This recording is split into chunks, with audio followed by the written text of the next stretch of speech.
I wanted to pick a special car for my special guest today. I thought about it and thought about it. Since I couldn't find an Italian car, I went with a Mini. It's European, it has way more packed into it than you think. It's fast, it's fun, it has a lot of heart, and it will definitely put a smile on your face, just like Mario. I've known Mario Bernardone since he opened his first restaurant on the west side of Farmington many years ago. We've talked some since then, but we've never had the chance to really sit down and chat it out. He's busy, I'm busy, but the time has come. I want to find out what causes a structural engineer from Massachusetts to move to Farmington, New Mexico and open an Italian restaurant. What path in life leads to that decision? I'm so glad he did, because I love his food and his company. There are lots of things I want to know, but mostly I just want to know what happens when you stuff two highly caffeinated, somewhat crazy men into a tiny car all morning. That has to produce some laughs. Something good's on the menu here. Want to see how it goes? Come along for the ride in Ken's Think Tank. Ken's Think Tank is made possible by the following sponsors. 505 Motorsports in Farmington is awesome. They sell vehicles of all makes and models, as well as four-wheelers, motorcycles, boats, RVs, and more. They even offer in-house financing and co-signment. If you want your vehicle to shine like a diamond inside and out, it doesn't get any better than Blue Diamond Auto Spa. From a quick and easy wash and go to a full detail, they're the best in Farmington. Give your vehicle a day at the spa. So we ready? Ready? So we just picked you up from your restaurant. Yes. It is called, I'm pronouncing this correctly, right? Is it Trattoria? Trattoria, actually. Trattoria. Yeah, Trattoria is the Italian pronunciation. I do say Trattoria. Okay. Trattoria. Sometimes I mix it up. Okay. Trattoria di Bernardone. Perfect. Hi. How are you? Good. How are you? Yeah. What would you like? I'm gonna have a double espresso. Double espresso. Okay, anything else? And I'm gonna do a mocha. Mocha, what size? 16, no whipped cream. You want me to pay for this, Kevin? No, I got it. All right, well, You're my you guest. cover this and then we'll go to lunch at my place. I know a good place. Oh my God. I don't know, we just watched the whole thing. Getting the coffee. Wait, is that the theme of the show? Like you know, I don't know how you use it. Like elves, they could probably work these things. Oh, shoot, I'm in trouble. This whole setup is magic. Why am I in a car getting a coffee? This is out of my routine. I'm still ready for another double espresso. It actually slows me down. Double espresso? I don't want to go to sleep. Exactly. You were born and raised in Massachusetts. Yes. Italians that immigrated into the United States, they came into New York. Right. And then the overflow went north and south from there. And my grandfather, when he came over in 1910, had a job opportunity, and that put him a couple hours north of New York City. Cool. And so that's how we settled in Massachusetts. My grandparents, were born in Italy, and a lot of my father's sisters and brothers were born in Italy, but my father was born in New York City. He was the sixth of seven in the family, so he was born in America. Of course, he grew up speaking Italian to the degree that he felt left out in America. He wanted to become Americanized very quickly. Right. So he would go home and say, "Hey, Ma, why we don't have hot dogs and hamburgers like everybody else?" Yeah.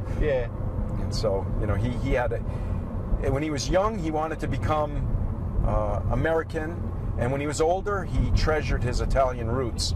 And so I felt that connection. I think that's normal. I think when you're a kid, one of the most important things for you is to fit in. And so if you're living in America, you don't know anything about tradition and roots and all that kind of thing. You just want to fit in. You want to be like your friends, like the people that you're hanging out with. And then once you become an adult, you realize the importance of those roots and the heritage, and the traditions, and all that. So That's exactly true. My grandparents, they lived in America for 60 or 70 years before they passed away and never spoke English. They lived in their own little Italian community, and they lived like they did in Italy. Right. They did the same things. They farmed, they raised animals, and they supported the family very simply. Huge family. Yes. And all living on the same, well, maybe not all, but many of them living on the same street. Yeah, that was a blessing. I thought everybody grew up that way, but Right. I had 4 uncles and 3 aunts on the same street, and all of their families. We had houses one after the other. My grandfather had bought parcels of land, and he set up each of his sons in a house, and so all my cousins grew up on the same street. And that was tremendous, because I could walk to my grandmother's house or any of my aunt's houses, and it really explains my body shape. I'll never be skinny, because every time I went into the house, any of my relatives, manja, they'd pinch my cheek. You're getting too skinny. Your mother doesn't feed you at home. All these kind of things. Like, no, my mother said don't eat anything when you go to your aunt's house. No, it was an insult. It was like, you had to eat something. You have to. So I learned that was how they expressed their love, and why we believe in that to this day. Oh, that is awesome. Your dad was a contractor? Yes. And ran a restaurant as well with your godfather? With my godfather, my grandfather was a stonemason. I got to go back to him, because all the 3 boys grew up laying stone and building fireplaces and walls and these kind of things. And then my uncle, who was my godfather, he was always looking for an easy way out. He thought cooking, and that's what he enjoyed doing, and so he gravitated towards being in the kitchen. I think from his military experience. He was probably a cook in the military. And so they opened up a restaurant when I was around 10 years old. My father, got into this thing, and the whole family did. They all pulled together and made their own pasta, and by hand. It wasn't, like my restaurant, we use machinery, but they did everything by hand. So it was quite an experience. That's awesome. And so you also worked with your dad sometimes as a contractor. Contractor work. I thought I would take over his building business, actually. When I was 18 years old, I did really well in high school, but I wasn't motivated to fill out the applications. I was a procrastinator. And so I was swinging a hammer in the summer between high school and when I should have gone to college with a 4.0 and really high marks, and I never applied to any school. And it got to the point where my father was saying, you ought to go to college. I don't know why you're wasting your time swinging a hammer. And so I finally got myself to college, and that was a good situation. You know Kung Fu. Yeah, I studied martial arts. Yeah, see, it's a crazy thing. I studied Shaolin Kung Fu for a couple years under a Chinese master. It was so bad. I was his only student. He could barely speak English. Yeah. And some guys from the New York Chinese mafia came up to give him an ass kicking. Can I say that on kids' TV? I don't know. And my martial arts instructor was so good. He put 6 guys in the hospital. Dude. Yeah, it was pretty amazing. He was about 5'5", but he was serious. So you also know how to play the guitar? Yeah, a little bit. I don't play that often anymore. I have these small hands, and that was always an impediment for me. I never thought about that. It would be difficult. Yeah, more difficult with smaller hands. But I overcompensate with effort, I guess. Yeah. And had a great time with it. It's been a good, it's always been a therapeutic thing for me. Just play some songs, sing some songs, write some music. So at some point, you ended up being an intern with General Dynamics. Yes. We're doing what there exactly? I was a structural designer for a summer, and my superior said, you got to design this mezzanine, which is a second-story level floor system that would support some warehousing. They wanted to store some things. Okay. But I made the guy miserable because I kept asking him, well, what's being stored up there? How much does it weigh? How big is the area? And I asked so many questions that he said, you know, I'm going to get somebody over here to take you down there so you can look at it and you can figure all that out and just finish this design. So I was a thorn in his side, Yeah. which I can be. Anyway, this gal who was ranking, and I don't know what her rank was in the Navy, but she was a Spitfire. She picked me up, and we go for this ride in the forest of Connecticut. And anybody who's been back east, there's lots of trees there. Yeah. And we're on these little back roads. I didn't even know where we were going. And we show up at this little red schoolhouse. And I'm like, this is a Navy facility? But then we go in past the gate, and she had to use all her credentials to get through the doors. It was like, get smart. Yeah. I didn't know where I was going. I'm down 2 floors, and this thing opens up underground, and I'm in this room where the Seawolf 2 prototype is. And I'm looking at this thing, and it's like Star Trek. I mean, it was way ahead of its time, and I'd never seen anything like this. And you're like, are you going to have to kill me now? Yeah, exactly. Do you know I'm a student intern and I don't have any security badge? What am I doing here? You know? Is this what I get for being a thorn in his side? Yeah, exactly. So it was funny. She's like, even the Admiral hasn't been here yet. So were you doing that while you were in college? Yeah, when I was getting my master's degree, I worked for a summer for General Dynamics. So you were at, you got your master's from the University of Rhode Island. Yeah, that's kind of strange because when the chair of the department ran into me when I was taking a summer course, he said, "Hey, Bernardone, you want to get your master's degree?" And I thought he was talking to the wrong guy because I had plodded through my undergraduate degree with some, I didn't do real well in the first few years. I didn't know how to study. And then I did really well my last couple years. And they saw some potential in me, which I didn't see in myself. And so when they asked me to get a master's degree, I thought, either everyone else had refused or they made a mistake. and so I accepted. I didn't have a job, and I became a teaching assistant. And it was really, really tremendous to go through that. You went to California in, what, 89? I went in 90, let me see, it would have been 91. Oh, okay. Yeah, the California Department of Transportation was recruiting engineers across the whole country. I think they hired 900 engineers in 1 year, a couple years after the Loma Prieta earthquake, where the Bay Bridge, a span had collapsed. Right during the World Series, if people remember watching San Francisco Giants playing against the Oakland Athletics. That World Series, there was an earthquake. Anyway, they hired 300 engineers from the state of California and 600 from across the country. They were looking for advanced degrees. And when they came on campus at the University of Rhode Island, I signed up, and I was lucky enough to get a job. I was working at a Rhode Island Department of Transportation at the time, and they did like a consultant overview job, and that wasn't attractive to me. I wanted to be a designer, so when Caltrans came on board, I signed up. So for the state of California, I worked as a bridge engineer designing bridges, and then I also got a chance to maintain bridges and inspect the construction of new structures. Right. It was great. But for me, in my self-interested self, I said, hey, I got a chance to go surfing. Right. I'll work for Caltrans. I can surf the California waters.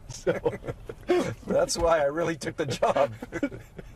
So contracting, engineer, all this stuff, kung fu, playing a guitar, and you're like, why not surfing too, man? I just keep adding to the resume. Yeah, I have a problem. No doubt. I don't know what I'm supposed to be. That's called living life, man. Yeah. That's exactly what that is. But it was also pretty fateful going to California. That's where you met Laura. Yes. So how did that come about? And for people that don't know, Laura is your wife. Yeah. 23 years now? Laura's my wife for 23 years. Nice. We have nine children together. So we better make it work, right? No. But yeah, Laura is the best part of my life. I met her in a prayer group, I decided to, cut curtail on my wild lifestyle. I was riding a motorcycle and, living life large, and decided to slow down a little bit. And I joined a prayer group, and I met my wife. And, it was an experience where, it was an epiphany, I guess. Yeah. That this was the girl for me, and there would be no other. And so, I was happy that she could see through my many faults. Those are the ones that you end up with. Yes. The ones that see through your faults. Exactly. I guess. That your faults don't define you. Exactly right. That's a good way to put it, Ken. You're so positive. They're the flavor. They're the spices. Enhancement. Yes.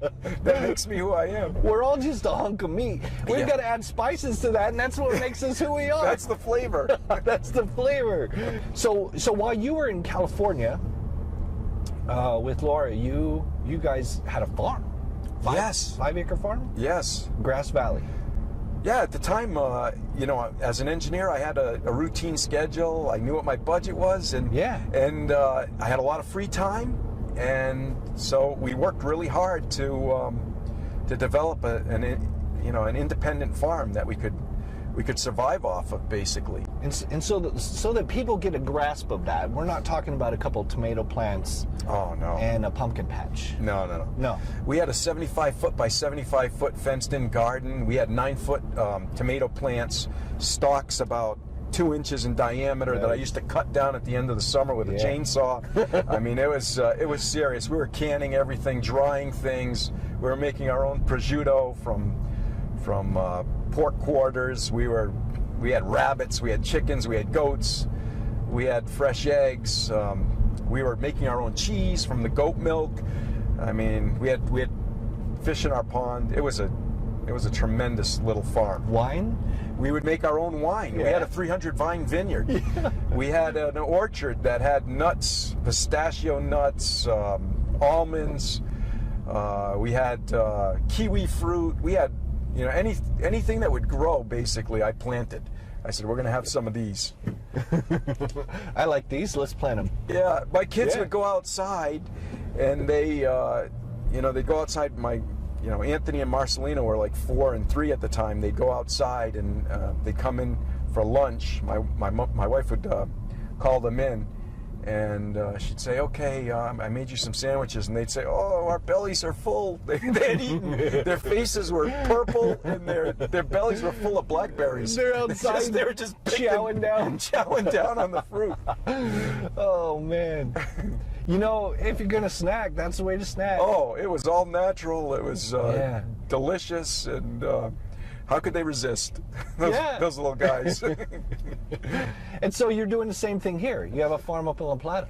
Yeah, it's not quite Smaller. the same. Yeah, smaller scale, and we don't have the growing season in the soils. But I'm doing my best. They told me I couldn't grow Zinfandel vines over here, and I have a little small, 30-vine vineyard right now that will produce 30 gallons of wine eventually. Nice. And but when I say eventually, I'm 10 years into this thing, and we're not harvesting anything yet, but we don't give up. We keep fighting. Right. We will overcome That's nature. exactly right. I will persevere. I will have wine. Very exciting day when you're like, oh, great! Yeah. There is it. We have grapes now, but mostly the birds eat them. We need to do the netting, and we have to get this. I haven't spent a lot of time. To be honest, I planted them. I didn't have irrigation at the time. Right. So I've been fighting a few things. Now I have irrigation, and I have more time, so I'm going to be able to, this spring, I say, I'm going to have a tremendous garden. But we have donkeys, we have chickens, we have rabbits. Right. We like the thought of, producing some things off our own property, and I want my children to grow up with that ethic and with that idea that they can do it. They don't have to be dependent. Exactly. But you came out here when it was 2005? 2005. So what you wanted to kind of slow down from the California pace. Yeah. Which is the reason why moving away from California. But what brought you specifically here. Yeah. You know, we had 4 children, and we had decided, you know, as beautiful as California is, the geography is amazing, and our farm was incredible. I wish I could have just cut the top of that knoll off, haul it out here, you know, and captured that weather.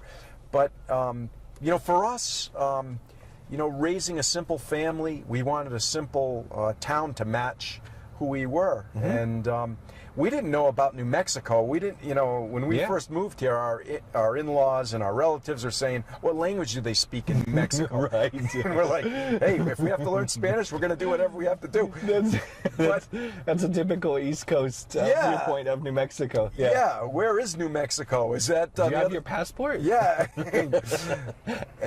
But what happened was we knew some people in California that moved back home to Farmington. Okay. Which is, you know, I've heard that story about 1,000 times now, where people leave, they discover the big city, and then they come right back to Farmington. Right. You know, the people in this town should be very proud about where they are, because this is a special town in the United States of America. I've lived on the East Coast in Massachusetts, Rhode Island. I've lived in California. I've traveled across the whole country through my years, and I love Farmington because of its simplicity, the fabric of the community here. Yeah.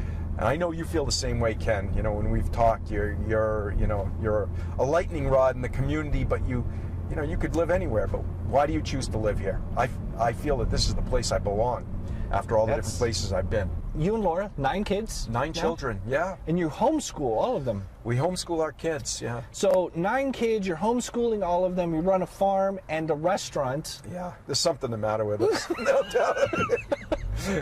We are not normal. We go to therapy once a week. That helps out. Do you have time for therapy? Yeah, we don't really know all of the kids, but most of them we know. Who are the you older again? Ones. Yeah. When's your birthday? Oh shoot, we forgot again. No, it's not like that. Laura's tremendous at remembering birthdays. I don't know how she does it. It must be her phone or something. Alarms these days. But yeah, it's a good life, you know, having this many children around us. And you know, people say it's not possible to raise that many kids, but you know, we changed the diapers early on. Now they help us out in the restaurant. Right. And we wanted to have a family business. We didn't go into this for ourselves as much as we did for the whole family. Let's do this together. And so that's what we have. That's awesome. Yeah, it is awesome. You know, as I look back on my life, I'm really pleased at how it's worked out. You know, all the different experiences like you're talking about, they make me who I am. And I hope everybody else feels that same way. You know, that's part of doing this show, is that there are so many people that we may see them every day, and we haven't the slightest clue what they've gone through in their life and the experiences that they've had. And I knew some of yours, and in reading your bio, I was like, are you kidding me? I was like, Jerry, come look at this. Dude! So, it's pretty cool. So, I like to let people know the interesting characters that are roaming the same streets as us every day. I'm going to give you a new title, Ken. You are the can opener. Open up the can and get the whole experience of each person. Exactly. That's tremendous. So it's like we're cool. blood brothers, separated from birth or something. You're my long lost brother. I know. We don't hang out enough. It's awesome. I really like who you are as a person, and just a super interesting guy, and I found out even more interesting than I already thought. And we've had some kind of crossover sort of experiences and whatnot, and so I thought, man, I've got to put him on the show. Yeah, when Ken says interesting, he really means crazy, and he likes crazy people. Crazy people like crazy people. Yeah! They feel comfortable with them. Crazy loves company. Yeah, exactly. You're insane, I'm insane. Hey, we're both insane, that's great. Yeah, and the company can't be normal company because they don't get it. Hey, you know what? If you get to know anybody, I think we're all a little bit nuts, aren't we? Yeah. That's what makes us special and unique. We're all crazy. We're a bunch of nuts on this planet. That's why we're trying to go to other planets. Let's get off. There's too much craziness. Let me go to the moon or Mars. I'm out here Mars bound. Go to Saturn.